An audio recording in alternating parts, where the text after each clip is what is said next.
여러분의 목소리를 세상에 전해드리는 라디오 신문고 시간입니다. 부산에서 서울까지 500km를 두 발로 행진한 사람들이 있습니다. 30일을 꼬박 걸어서 국회를 찾은 이들은 무슨 이야기를 하고 싶었던 걸까요? 차별금지법 제정연대 이종걸 공동대표 연결해 보겠습니다. 이종걸 대표님, 많이 힘드시죠? 네, 안녕하세요. 이제 괜찮습니다. 예. 건강 괜찮으세요? 점검 받으셨어요? 네네. 네. 어제 전날 그 점검도 받았고요. 잘 네. 괜찮다고 나왔습니다. 예. 부산에서 서울까지 말이 그렇지, 그 먼 거리를 걸어서 행진을 하셨는데 그 이유가 무엇입니까? 네, 아무래도 차별금지법 연내 제정을 촉구하기 위해서 걸었는데요. 네. 그 차별금지법 제정 국민동의 청원안에 대한 국회 심사가 한 차례 연기되었고, 그래서 네. 11월 10일까지 심사한다고 해서 이것을 그냥 마냥 두고 볼 수는 없었습니다. 그래서 심사 기한 한 달 전 부산에서 출발해서 청원안에 대한 심사와 연내 제정을 촉구하면서 걸었고요. 네. 네, 30일 동안 도보행진에 1,000명이 넘는 분들이 각각의 경로에 참여해 주셨어요. 그리고 예. 부모와 함께 참여한 10세 미만 아이부터 네. 60대, 70대까지 다양한 연령대에서 행진에 참여해 주셨습니다. 네. 1,000명 정도의 시민께서 어린이 가족도 참여하셨다고 하셨는데 구간 참여하시고 그분들은 일부 구간만 참여하신 거잖아요. 네, 맞습니다. 전체를 다 걸으신 분들은 대표님하고 몇 분이세요? 저와 같이 함께 활동하는 같이 걸은 이제 인권운동 산악방의 미리 활동가 이게 2명이 네. 전체 구간을 걸었습니다. 네. 아하. 그러니까 최종 목적지가 이제 국회고 국회의 입법을 촉구하기 위하셨는데 국회에서는 그럼 어떤 답을 주시던가요? 네, 도착 전날 어제 이제 11월 9일이죠. 법사위에서 청원안에 대한 심사 연장 논의가 있었는데 이 예. 차별금지법 제정 청원안에 대해서 2024년 5월 29일까지 다시 심사를 연장한다고 했어요. 이제 사실 90일 연기했고 그다음에 60일 연기했는데 그런데 이제 22대 국회 말까지 심사한다고 합니다. 아이고. 이번 국회 회기 말인데요. 네네. 그렇게 힘들게 걸어오셨는데 그 답을 들으시고 힘이 좀 빠지셨을 것 같습니다. 네, 사실 그 장기간 심사를 요한다는 것이 이유인데 네. 지난 14년 동안 지금 이제 22대 국회 포함해서 총 11차례 법안이 발의가 되었거든요. 네. 사실 선진 민주주의 국가에는 당연히 존재하는 법이고 예. 그리고 국제 유해 인권 기구에서도 해마다 제정을 공고했고요. 예. 그리고 국내 시민사회, 학계, 종교계 등에서도 제정이 필요하다고 하고 있습니다. 그리고 네. 작년에 국가인권위 인식조사에서도 90% 가까운 시민들이 차별금지법 필요하다고 답했고요. 네. 이미 이 정도까지 논의를 만들어봤는데 국회만 할 일을 안 하고 있는 것 같습니다. 차별 좋아하는 사람 없지 않습니까? 누구든지 차별받고 싶은 사람 없고요. 우리가 네. 과거에 일제로부터 끔찍한 민족 차별을 당했던 경험도 있는데 그런 차별금지법 제정 지금 대표님 말씀처럼 오랜 동안 시민사회 언론에서도 목소리를 냈는데 왜 법이 계속 제정되지 않고 미뤄지고 있다고 보십니까? 우선은 잘 아시겠지만 그 김대중 정부 때 이제 국가인권위법 제정에서 인권이 세워졌고 네. 이 법에는 우리 사회에 만연한 차별을 금지할 수 있는 내용이 충분히 하지는 않았어요. 그래서 노무현 정부 때 공약으로 내걸어서 2007년 말에 법무부가 발의했죠. 그런데 인권위법에도 명시된 이 성적 지향, 즉 이성애, 양성애, 동성애를 말하는 것인데 네. 이 성적 지향을 포함한 7가지 사유가 삭제되면서 갑자기 차별금지법이 차별조장법으로 둔갑했죠. 아하. 그래서 그 이후 18, 19, 20대 국회에서 이제 자동 폐기되거나 철회가 되거나 이런 상황들이 계속 이어져 왔는데 네. 사실 이렇게까지 법안이 만들어 왔음에도 불구하고 국회 테이블에서 법안 논의는 제대로 된 적이 한 번도 없습니다. 왜 그럴까요? 아무래도 이제 지극히 당연한 내용들이 담긴 법임에도 불구하고 이제 바로 일부 보수 개신교 세력들이 이 법이 동성애 조장법이라고 하면서 오히려 성소수자들에 대해 차별을 하게 해달라고 했죠. 그래서 국회는 이들의 눈치만을 보고 논의를 미뤄온 것인데 사실 이 기득권 세력인 보수 대형교회 눈치를 보고 정치인들이 계속 차별을 조장하는 것 같습니다. 아하.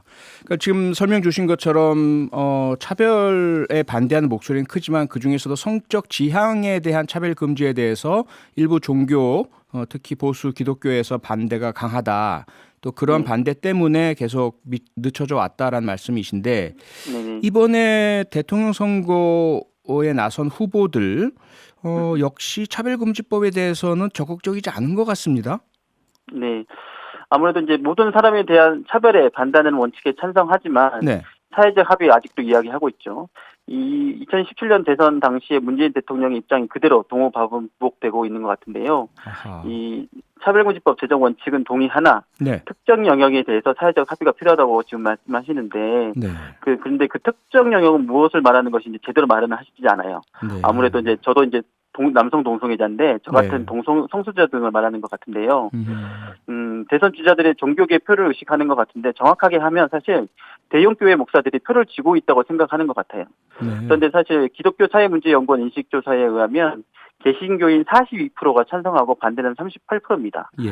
아무리 그 개신교에서 그 차별금지법에 대해 그토록 목사들이 반대한다고 설계하고 주입해도 상식적인 시민들이라면 종교가 그렇게 사람 차별을 해야 한다고 하는 목소리에 교인들이 귀를 기울이지는 않는 것 같아요. 아하. 사실 그 이제 대선 주자들이 새로운 대한민국, 뭐 공정과 상식의 대한민국 이야기하는데 네. 사람들을 차별하게 해달라고 말하는 종교인들에게 찾아가서 표를 구걸하는 모양새가 과연 새로운 대한민국인지 공정하고 상식적인 대한민국인지 저는 묻고 싶습니다. 네.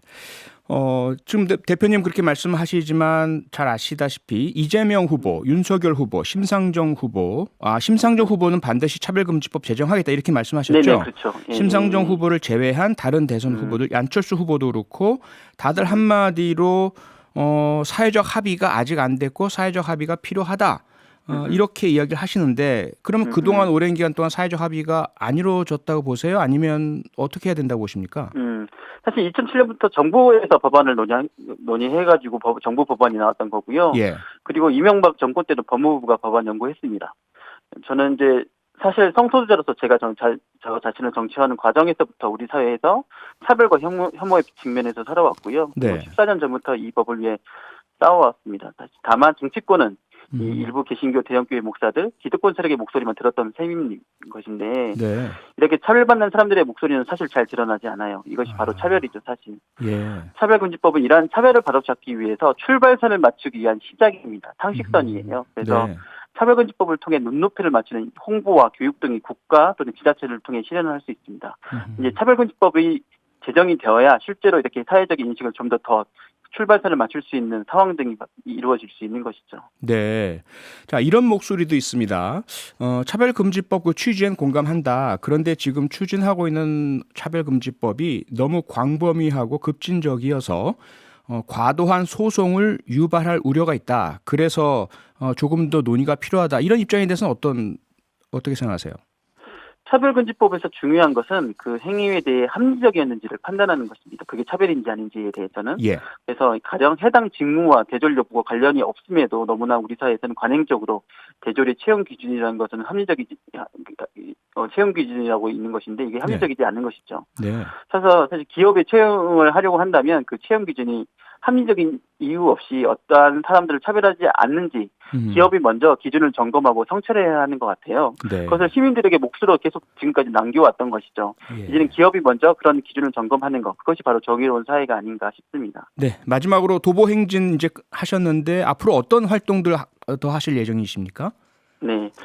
사실 차별금지법 제정만으로써 우리 사회 차별을 지금 당장 없앨 수는 없는 것 같아요. 네. 차별금지법은 우리 사회가 차별을 금지하고 평등사회로 나아가기 위한 출발선을 맞추는 그 시작입니다. 그래서 네. 그 시작조차 더 지연돼서는 안 된다고 저는 생각합니다. 그래서 올해 연내 제정될 수 있도록 활동하려고 합니다. 그래서 네. 현재 국회 앞에서 농성을 지난 11월 8일부터 시작했습니다. 그래서 국회 앞에서 우리 사회의 평등을 실현하기 계속 저희는 싸우고자 합니다. 네. 부디 건강 관리 잘 하시고요. 네, 계속해서 네, 많은 감사합니다. 그 활동 지켜보겠습니다. 네. 네, 오늘 말씀 감사합니다. 고맙습니다. 네. 네, 이종걸 차별금지법 제정연대 공동대표였습니다. 평일 저녁 6시 5분에 여러분을 찾아갑니다. MBC 라디오 표창원의 뉴스 하이킥.